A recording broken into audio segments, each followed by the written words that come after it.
고려시대 공예 미술 중 최고로 손꼽혀온 나전칠기.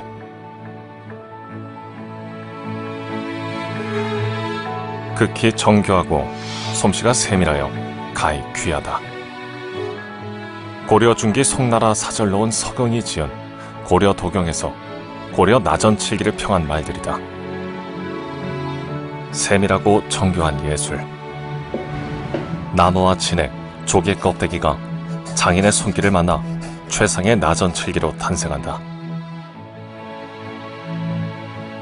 2020년대에 이런 훌륭한 작품을 남겨놓은 장이 있었구나라는 어떤 그런 작품을 만드는 게 후대의 기일이 보여주고 우리 문화를 이렇게 높이 평가할 수 있는 그런 작품을 하고 싶어요.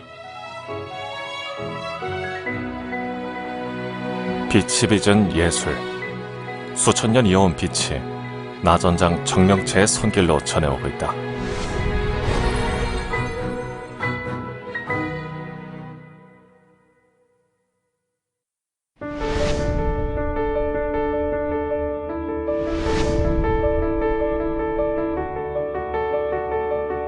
나전칠기란 조개 껍데기를 가공해 자개를 만들고 자개로 문양을 만들어 장식하는 칠기 장식 기법을 말한다. 인류는 8,000년 전부터 오칠을 도료로 사용해왔고 그중 우리 민족이 칠기를 제작해 사용한 역사는 2,000여 년에 달한다. 이는 다호리 고분에서 출토된 칠기를 통해 짐작해 볼 수 있다.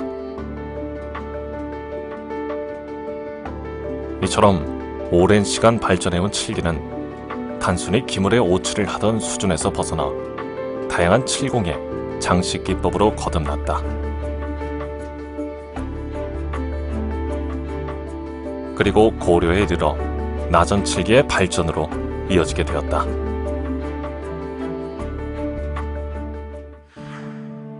그 결과 나전칠기는 고려를 대표하는 공예품으로 자리 잡게 된다. 500년 가까운 시간, 고려를 대표하는 공예미술로 손꼽혀온 나전은 다행히 조선시대에도 그 맥을 이어갔는데 이때는 각 시기별로 나전의 뚜렷한 특징이 나타났다.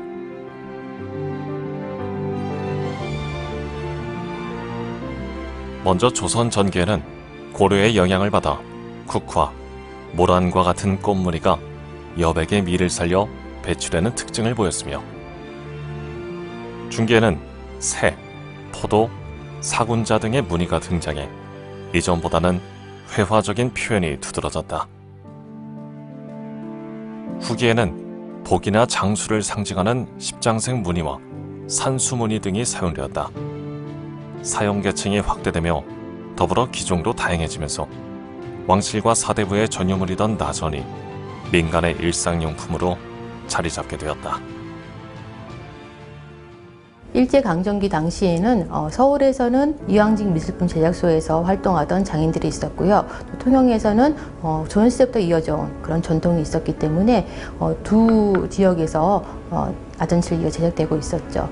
1966년에 국가무형문화재 제도가 생기면서 김봉용 씨가 초대 기능 보유자로 인정이 되었고요. 그 이후로도 결국은 서울과 통영에서 이어져 온 그런 전통 나전칠기 기술을 이어받은 이 장인들의 맥이 이어져 오고 있다고 하겠습니다. 고등학교 재학 시절 우연히 찾은 나전 공방에서 나전칠기에 매료된 정명채 보유자. 시커먼 바탕에 이게 자기가 반짝거리는 게 너무 아름다운 거예요. 야, 그거 멋있던데 나도 한번 해볼 수 있냐 했더니 배울 수 있다라고 이제 얘기가 와서 처음 발을 들이는 동기가 거기에서 이루어진 거죠. 나전을 숙명처럼 여기며 묵묵히 나전장의 길을 걸어온 정명채 보유자는 점차 그 기능을 인정받으며 2004년 서울특별시 무형문화재 제14호 나전장 보유자로 지정되었다.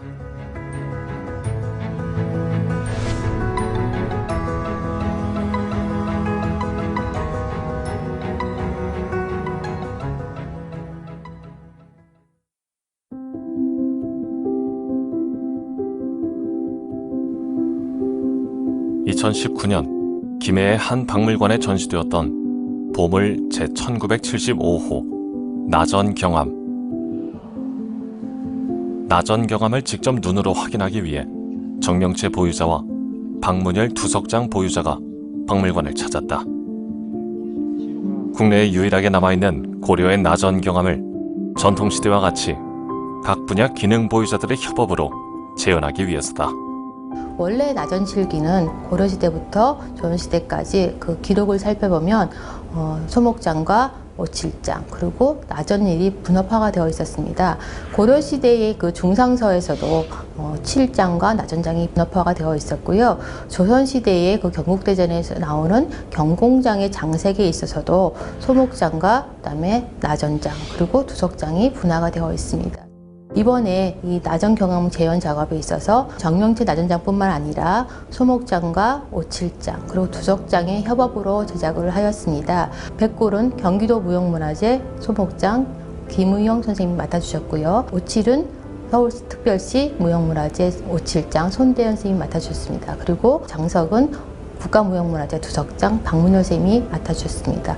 그 중에서 나전시문을 정명채 보유자가 끝까지 담당해 주셨습니다. 이번 작품을 하면서 기형이라든가 또는 문양이라든가 또 재료나 기본적인 면은 고려시대의 전통 그대로 재현을 하셨고요. 현대적인 그 장인의 관점에서 재해석해서는 세부적인 문양이라든가 또는 문양의 사이즈라든가 이런 것들은 좀 재해석된 관점에서 나전장의 그 기능을 되살리고 있습니다.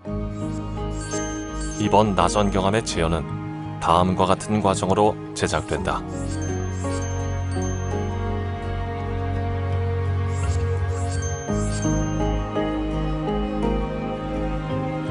나전경암은 가로 42.1cm, 세로 23.3cm로 제작되는데 끊음질로 마연무늬와 귀거파 무늬를 심을하고 주름질로 모란 넝쿨 무늬를 심을하게 된다.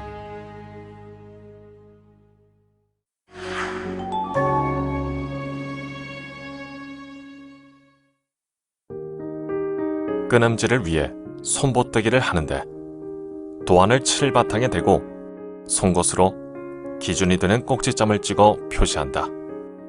이 점을 찍을 때도 정확히 보기 위해서는 기울였는데 누를 때는 반드시 눌러야 됩니다. 옆으로 누르면 밀려서 위치에서 이탈될 수가 있어요.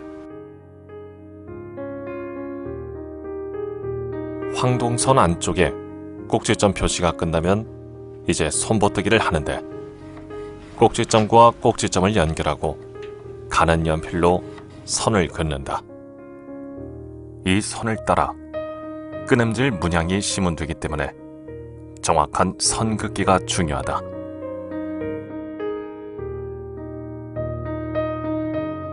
끊음질이 들어갈 경암, 강면 가장자리에 같은 방법으로 손보뜨기를 하면 끊음질 손보뜨기가 끝난다.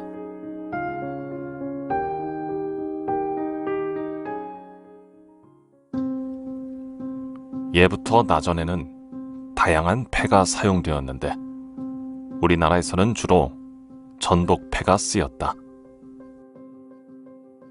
양식에서 쓰는 이런 패들이 크질 않기 때문에 이렇게 나올 수 있는 게 이겁니다. 가장 이것도 바닥도 좋고 구멍나게 적은 거 이건 양질의 패예요. 이게 우리나라에서 연안에서 나온 요즘의 전복패 가공 크기 면적. 작품할 때 패의 종류도 생각해야 되지만 두께도 생각해야 되고 다양한 디자인할 때 그런 걸 생각하면서 디자인하게 되죠. 끊음질에 쓰일 자개를 준비하기 위한 도구와 재료를 준비한다. 이게 하면 이제 자개가 갈리면서 하얀 가루가 나오게 되죠. 먼저 숫도를 이용해 자개의 앞 뒷면을 물갈게 한다.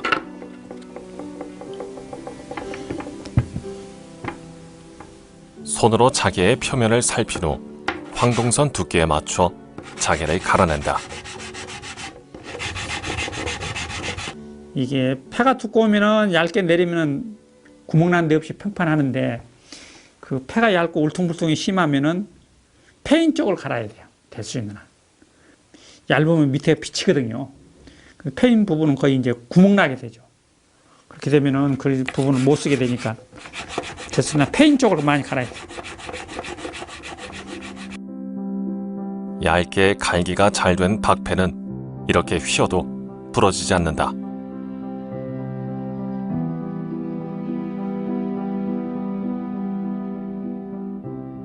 끈음질에 쓰일 상사자개 썰기를 위해 도구를 준비한다. 명칭이 거두라고 합니다. 거두라고도 하고 거도라고도 하는데 목공의 톱날은 손잡이를 잡았을 때 날이 나를 향해 있어요. 근데 이 자개를 쓰는 이 거두는 밖을 향해서 약간 이렇게 사선으로 되어 있습니다. 이렇게 밀어서 했을 때 연하게 힘이 갑니다. 당길 때는 힘이 많이 가기 때문에 앞으로 되어 있으면 상사가 더 많이 바스러집니다.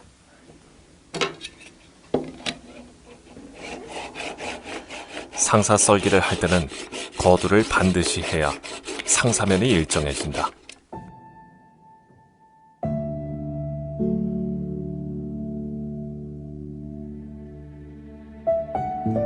자개를 가늘고 길게 실처럼 썰어 만든 상사를 다양한 굵기로 썰어 준비한다.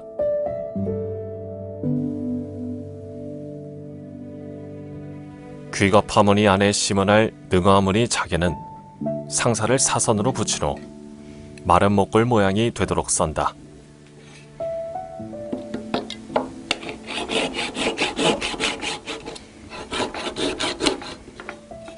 보이시죠? 이게 능화형으로 나온 겁니다.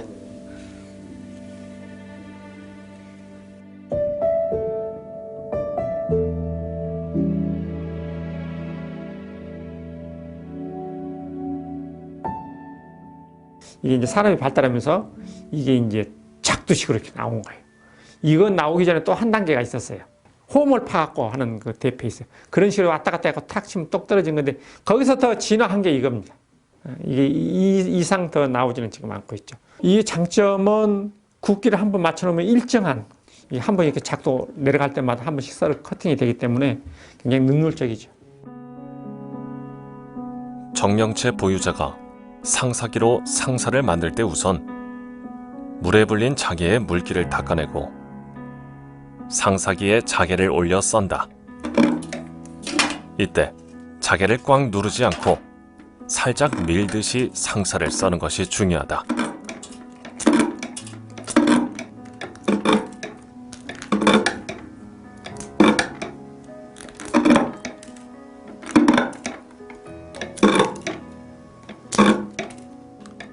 능화무늬 자개는 일정한 무늬를 위해 앞뒤로 번갈아가며 썬다.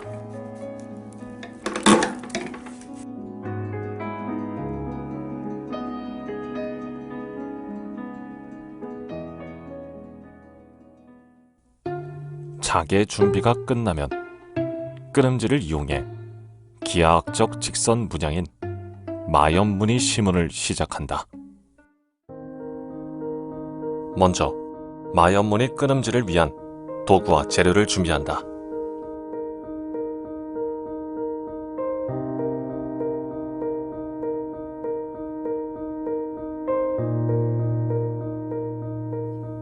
시문할 칠 바탕에 초벌로 묽은 악교칠을 하는데 최대한 악교를 얇게 바르기 위해 붓을 세워 칠한다.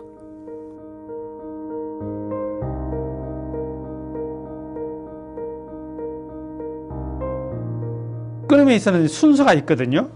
근데 이 마염 문양에 서로 교차하는 부분에 동그라미, 조그마한 동그라미가 붙게 됩니다. 그걸 먼저 붙여놓은 다음에 이제 끈음 단계로 들어갑니다. 재벌 칠할 때는 악교 농도가 굉장히 묽어야 됩니다. 그러기 위해서는 묽게 하기 위해서는 물을 타서 희석을 시키는 거예요. 초벌한 악교가 마르면 자개를 붙일 자리에 악교를 재벌 칠한다.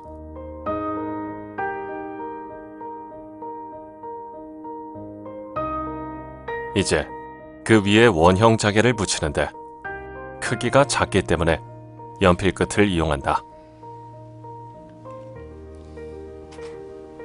이때 원형 자개는 반듯하게 붙이는 것이 중요하다. 수평이나 수직으로 봤을 때 그 선이 일정하지 않으면 구부러진 길같이 삐뚤삐뚤하게 이제 문양이 형성이 되니까 그걸 정확히 맞추기 위해서. 이렇게 원형 자개가 정확한 위치에 있어야 원을 중심으로 상사를 정밀하게 붙일 수 있다.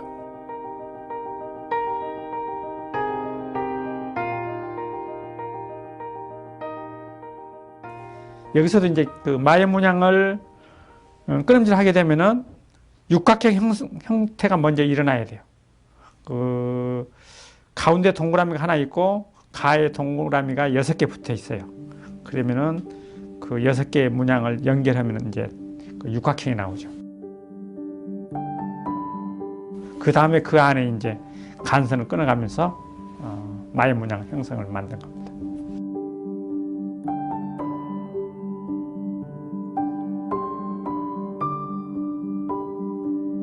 끄름질을 시작하는데 상사를 칠바탕에 대고 상사칼로 눌러가며 끊어붙이는 것을 끄름질이라 한다.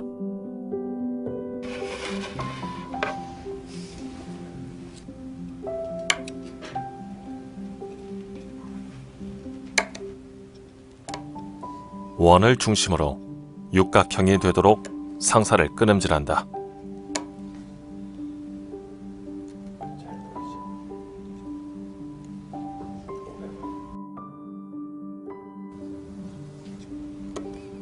육각형이 되면 이제 그 안에 간선을 끊어가며 마연 무늬를 완성해 나간다.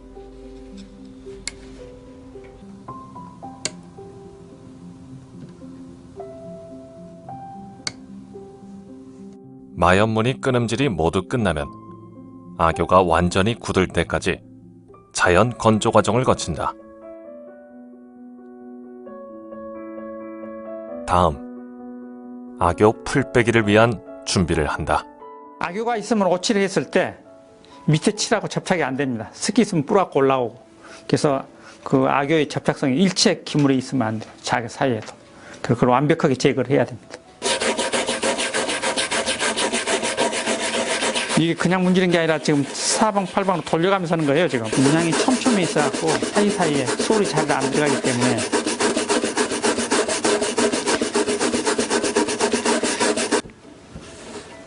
다시 한번 말려갖고 재벌 풀빼기를 해야 되겠네. 재벌 풀빼기까지 거치면 그 과정에서 자개가 떨어져 나가기도 한다.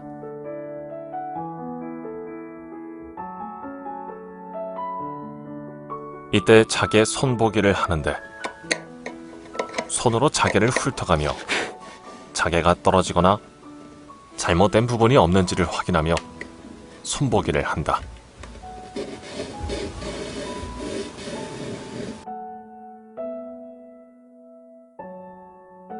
떨어져 나간 자개는 상사를 이용해 끄름질로 다시 붙이면 된다.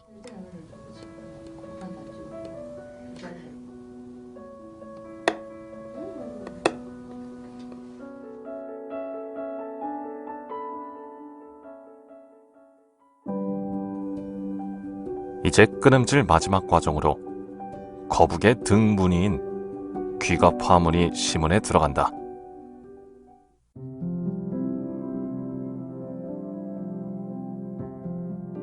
기둥이 틀어지게 되면은 그 밖에 사선도 육각이 이제 다 틀어지게 돼요. 그래서 기둥은 항상 반드시 세워요. 그래서 기둥을 먼저 합니다. 순서가. 귀가 파무늬 기둥 시문이 끝나면 이 기둥을 중심으로 손볼을 따라 상사를 붙여나간다.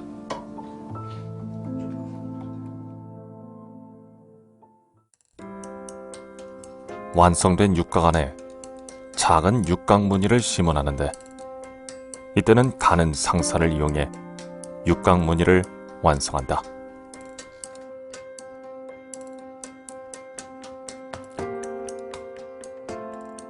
이제 이 육각 안에 능화형 이 모양을 6개를 집어서 이제 붙이게 됩니다. 그 쉽지 않냐 한데 작업하는 사람 항상 쳐다보면 이렇게 매지가이 같이 어리어리해져요. 그냥 이렇게 초점이 정확히 안 잡힙니다. 그래서 돋보기 속에 또 돋보기를 집어넣는 것이 그걸 방지하기 위해서 한 거예요. 확대가 되면 더 눈의 피로도가 덜하거든요. 작은 육각형 안에 그보다 더 작은 6개의 자개를 붙이는 과정에는 정확함이 필요하다.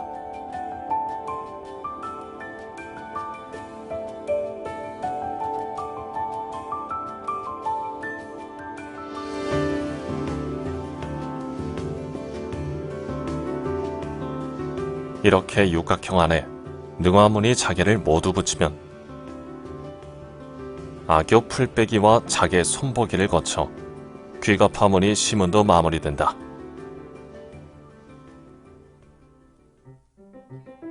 다음으로 생칠을 하는데 묽은 생칠을 준비한다.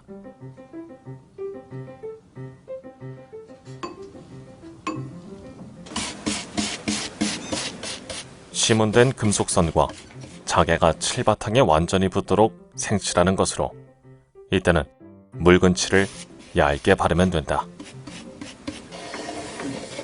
생칠이 끝나면 칠이 넘어간 자리를 정리하고 건조장에서 하루 정도 건조를 하는데 이러한 과정을 2회 정도 반복하면 나전경함의 끊음질 시문이 모두 끝난다.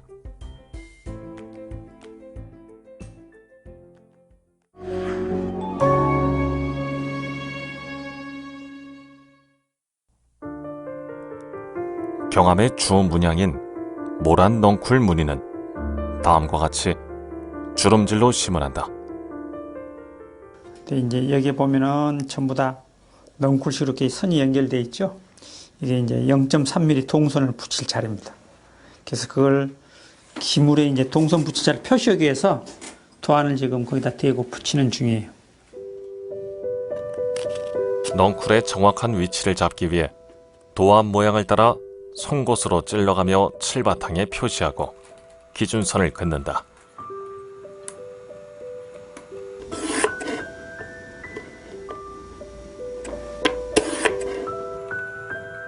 그리고 송곳으로 찔러 표시한 점을 연결해 넝쿨무늬 손볼을 그린다.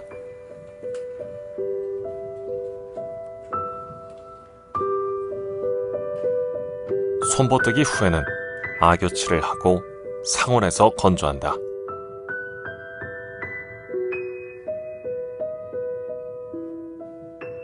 황동선을 미리 제작한 금속선 틀에 대고 형태를 잡는데 틀을 바닥에 고정하고 황동선을 돌려감아 넝쿨 형태로 만든다.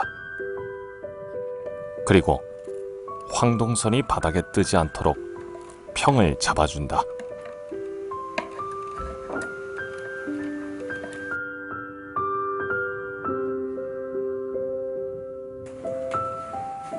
이제 악교를 준비하는데 칠바탕에 악교를 바르고 그 위에 금속선을 붙인다. 이때는 금속선 손볼을 따라 붙이는데 넝쿨의 곡선이 자연스럽게 돌아가도록 형태를 조정하며 붙이는 것이 중요하다.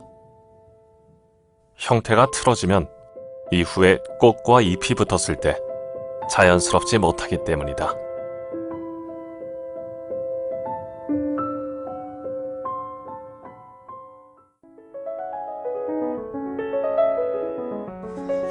반복 문양이 많이 들어가기 때문에 애겹을 오리지 않고 자기를 봉해서 여러 개 봉해서 오리게 될 거예요. 그래서 한 6겹 정도 이제 선밀해서 자기 따기 작업이 들어갑니다. 이제 규격을 하나 맞추는 거예요.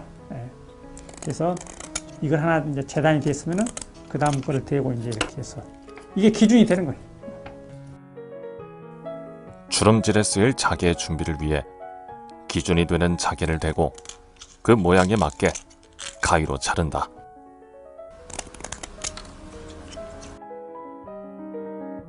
비슷한 모양으로 자개를 만드는 자개 따기가 끝나면 이제 자개의 흠 표시를 한다. 자개에 흠이 있는 부분은 쓰지 않기 때문에 이 부분을 검은 펜으로 표시하는 과정이다.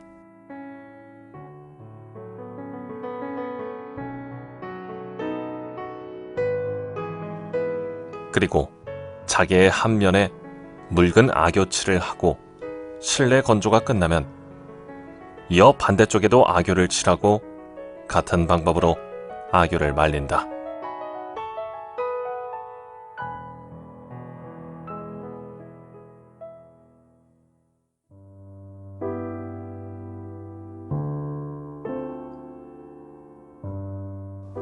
묽은 악교칠을 해서 이제 부할 거거든요.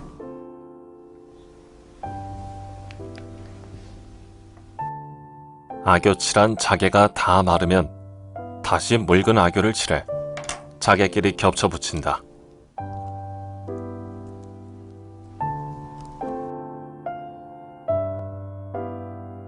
자개의 묶음을 고무줄로 동여맨 뒤 박달나무로 눌러 자개끼리 잘 붙도록 하는데 이를 배맞추기라고 한다.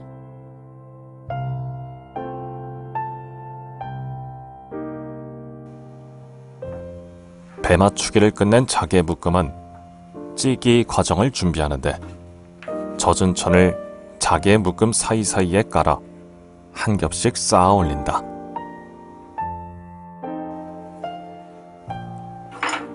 자개를 모두 올리면 그 위에 나무 조임틀을 올리고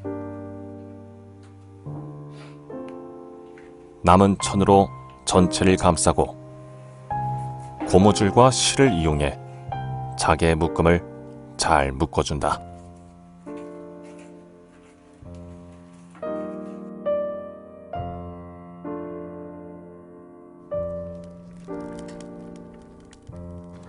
준비한 물이 끓기 시작하면 부한 자개 뭉치를 넣고 찐다. 지금 이게 완벽하게 고착이 되려면 한 4분 정도 쪄야 됩니다.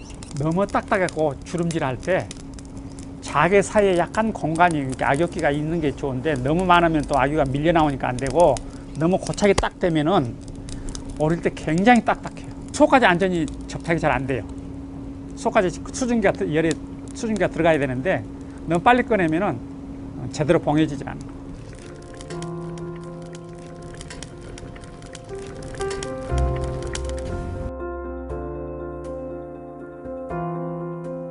다 찐 자개 뭉치는 미지근해질 때까지 서서히 식히면 된다.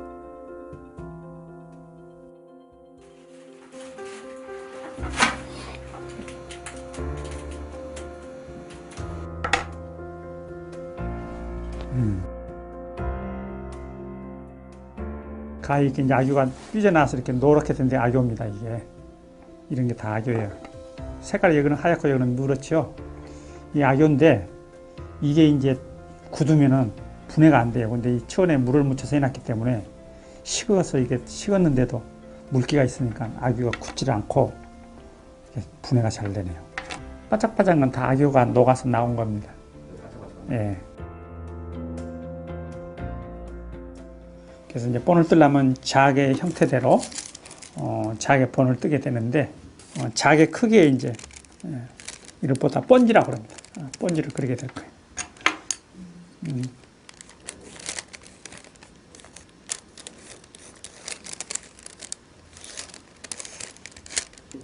자개, 봉안자개 번지입니다.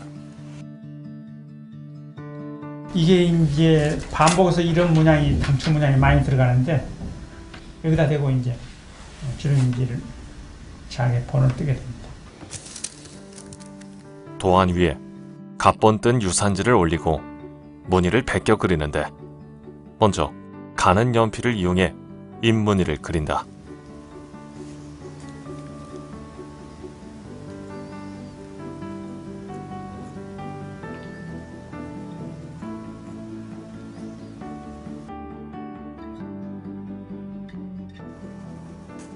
같은 방법으로 도안에 유산지를 올려 모란꽃과 함께 잎을 그린다.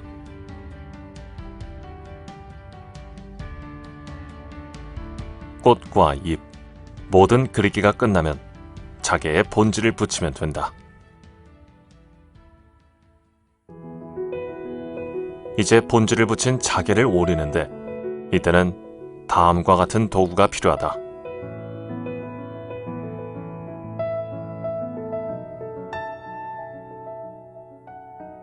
9개로 분리되어 있어요. 꽃이.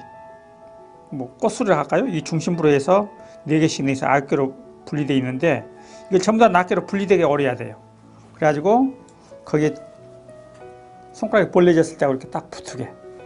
딴 것도 다 마찬가지지만 특히나 분리하고 다시 조합하는 이거에 대해서는 더 정확하게 요합니다. 정밀을.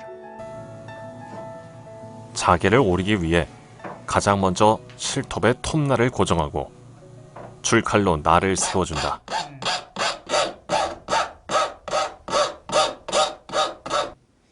힘을 세게 줄 수가 없어요. 조금 가면 굴절이 돼서 각이 돌아가야 되기 때문에. 그래서 톱날의 유격 간격이라든가 이런 거 제자리에서 방향 틀 때도 이렇게 넓게 돌아가면 안 되기 때문에 이 안에서 부드럽게 힘을 적당히 가해서 써야 되기 때문에 그 테크닉이 필요로 합니다. 가운데부터 따내고 그러면 깨끗하게 나옵니다. 주름질은 자개를 원하는 문양대로 오려 심은하는 기법을 말한다. 모란꽃 주름질에 쓰일 꽃잎을 오릴 때는 먼저 중심이 되는 꽃잎을 도안대로 오리고 이어 나머지 꽃잎도 도안에 따라 깔끔하게 오린다.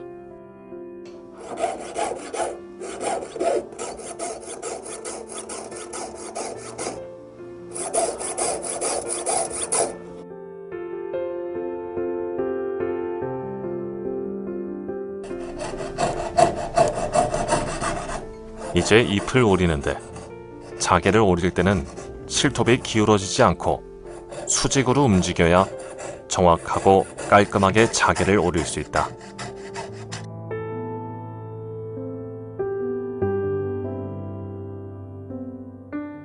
지금 작업이 통업으로 자개 오려놓은 거를 줄칼로 다듬기 과정입니다.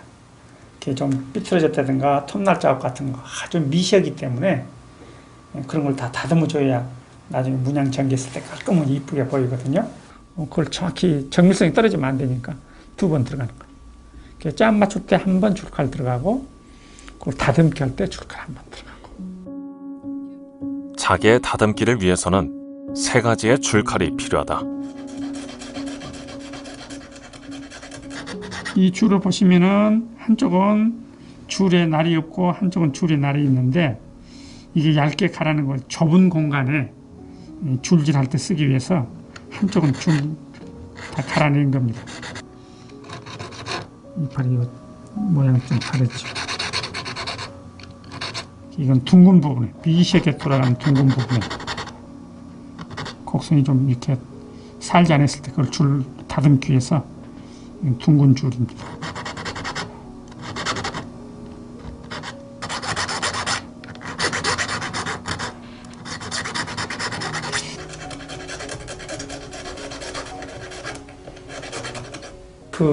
이게 보험들해야 돼. 중요한 역할이기 때문에. 이게 미시한 걸 잡으려면 살로만은 안 되잖아요. 그리고 살로 하게 되면은 미시한 걸 누를 수가 없어요. 그래서 이 손톱으로 잡아주는 거예요. 근데 이 손톱이 이제 계속 이렇게 하면 눌려지니까 얘가 물개 치는 식으로 이렇게 돼 있어요. 미세한 다듬기까지 끝낸 다양한 크기와 모양의 잎은 도안에 올려보고 9조각 꽃잎은 꽃 모양을 만들어 유산지에 붙인다. 이는 부한 자개를 삶아서 낱장으로 분리하기 위한 과정으로 잎은 종이에 선을 그은 후 크기별로 구분해 붙인다.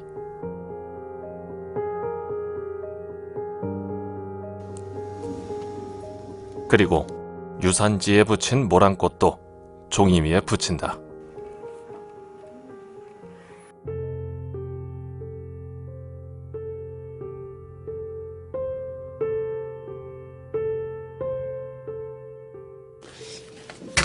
보여줘야 됩니다. 그런데 이게 평면이 돼야 돼요. 바닥에 좀 고르게 잡기 위해서 신문지를 깡갑니다. 이렇게 올리는 거예요. 센터에 잘 맞게. 주름질판 위에 올린 자개 위에 4등분한 유산지를 올린다.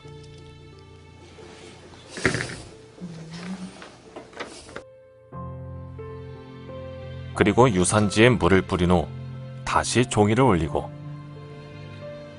자개 붙인 종이를 올려준다. 확 쏠리는 그걸 방지하기 위해서. 자개를 삶을 때 자개가 흐트러지지 않게 하기 위해 테두리에도 젖은 종이를 말아 돌려준다. 그리고 물이 잘 빠지는 무명천으로 판을 꼼꼼하게 감싸고 무명실로 다시 잘 동여맨다.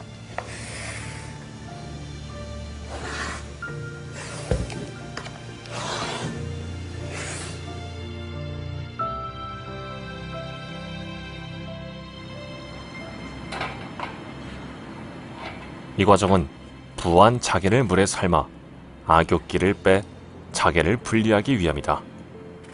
물에 담근 주름질판이 떠오르지 않도록 눌러준 채로 약 15분 정도 끓여준다.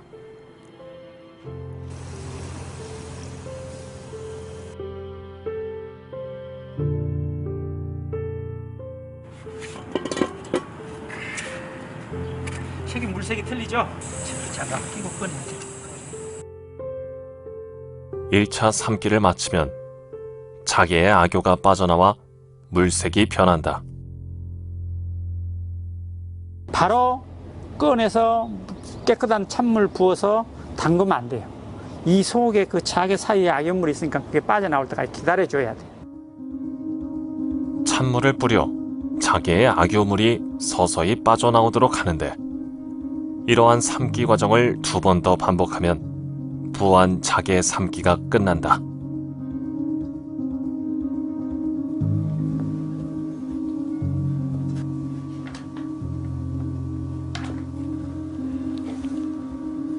실을 풀고 종이를 걷어내는데 이때는 분리된 자개가 묻어나오지 않게 조심스럽게 해야 한다. 모양은 흐트러지지 않으면서 부한 자개의 악효물도 잘 빠졌다.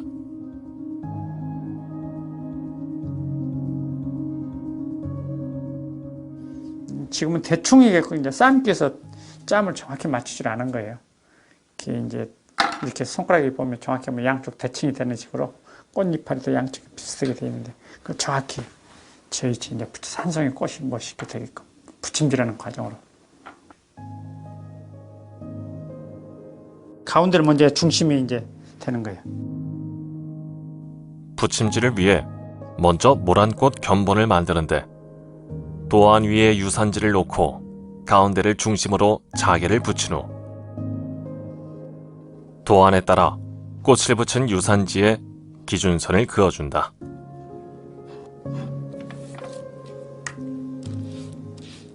그리고 기준선이 그어진 견본 위에 유산지를 올려 먹지를 문지르면 견본꽃의 형태가 벗겨진다.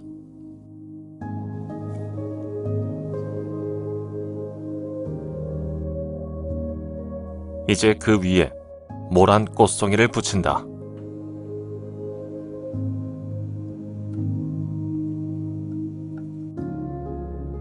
이렇게 모란꽃 붙임질도 잘 마무리되었다.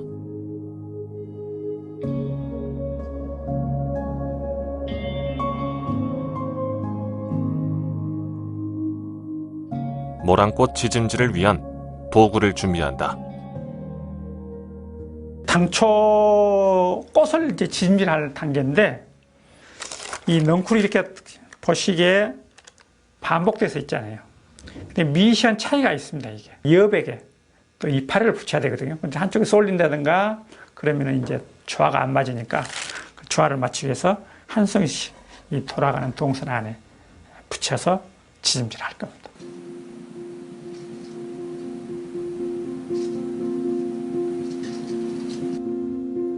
이것도 이제 악효를 칠할 때 이 동선 두께가 있기 때문에 그런데 채이면 안 됩니다.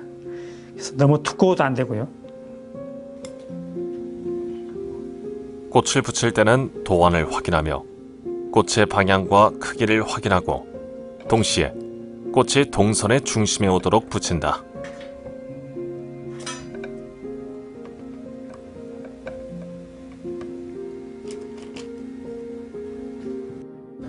이백도 이상 되죠. 이제 이게 물에다 굉장히 빨리 이렇게 탁 적어되죠. 이것도 뜨거운 겁니다. 피식한 게 천천히 피식한 거는 온도가 이 대보면 압니다. 열이 확 오네. 이건 이제 많이 식은 거예요. 이렇게. 예. 뜨거운 걸 대게 되면 자기가 타버려요. 그러면 이제 돌비리 같이 다 부스러져서 나옵니다. 가루같이. 그거 너무 또 찬 인두를 오래 대게 되면은 치리 들고 일어나요. 자기하고 같이. 그래서 그 온도 조절이 매우 중요하고. 꽃 붙인 자리에 악교가 다 마르면 자개가 칠바탕에 완전히 고착되도록 지짐질을 한다.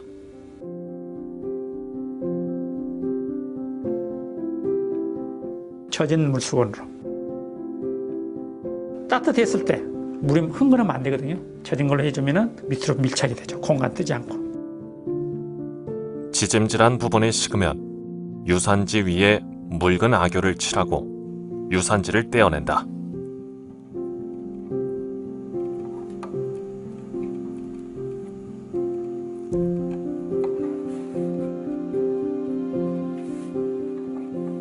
악용물을 으깨놓은 거는 자기가 사이사이에 스며들어가서 이제 그 마르면서 바짝 달라붙게 되죠.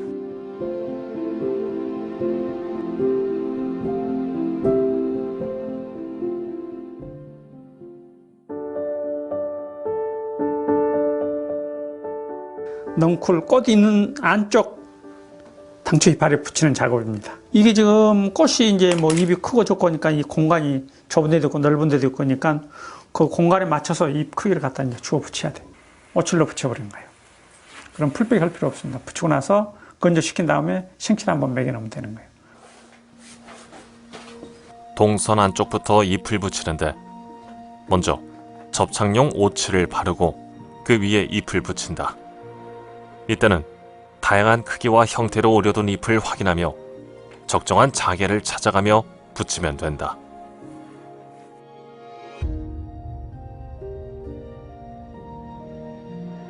그리고 건조장에서 하루 동안 건조한다. 건조가 끝나면 동선 바깥쪽 잎을 붙여나간다.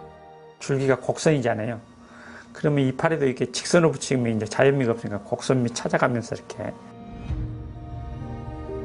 단순히 여백에 잎을 붙이는 것이 아니라 꽃의 방향, 곡선의 흐름에 따라 정교하게 잎 하나하나를 붙여나가야 한다.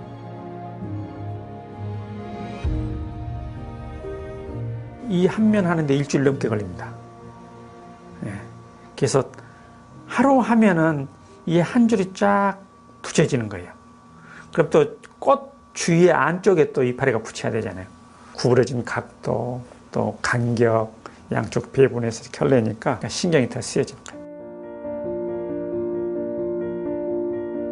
경암에 들어갈 모든 자개의 심은이 끝나면 접칠과 물갈기까지 마무리한다. 이어 칠장, 손대현 보유자가 골회 바르기와 오칠, 광내기를 진행한다.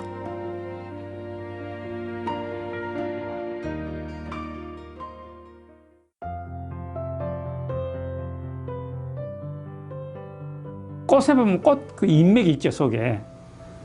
그 나무 잎도 그렇고, 그거를 이제 표시하는 거예요. 새기는 겁니다. 그게 이제 모조인데, 우리 작업실에서 이제 전용으로 통례적으로 써오는 용어는 그 살친다라고 그래요. 살친다. 이 꽃송아리 크기가 10mm입니다. 10mm가 9개 등분으로 가운데 꽃심을 비롯해서 양쪽으로 4개씩 이제 꽃잎이 있는데 한 2mm 정도 돼요. 근데 그 2mm 안에 이와 같은 곡선을 3개 넣어야 되는데 이 전복 색패라는 게 결이 있습니다. 단단한 부분이 있고 물른 부분이 있고 그래서 똑같이 힘을 주고 칼을 돌려야지 힘을 세게 주면은 물른 데서 칼이 쑥 들어가 버리죠. 근데 또 너무 힘을 안 주면은 단단한 부분은 새겨지질 않아요. 이렇게 적은 게 모조개는 처음입니다.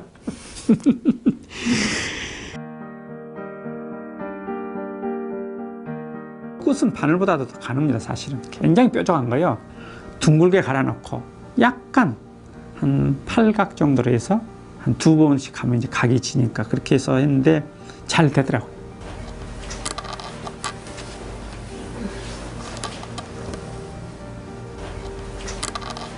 모조는 모란꽃과 연주무늬에 하는데 바늘보다 가는 모조용 칼을 이용해 작은 자개 문양에 정밀하게 모조를 해야 한다.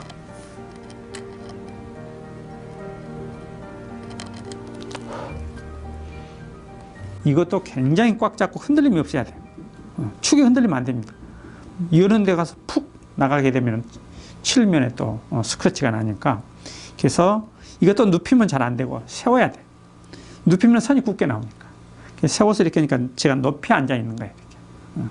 그래서 고개를 거의 90도로 이렇게 숙이고 이렇게 새기게 되는. 그래야 이게 그 간격이 보이죠.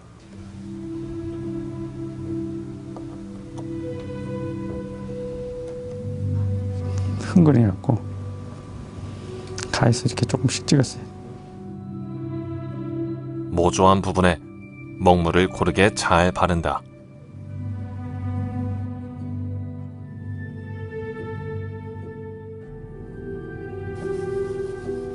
그리고 천으로 문지르면 모조로 패인 자리에 먹물이 들어가면서 모조 문양이 선명해진다.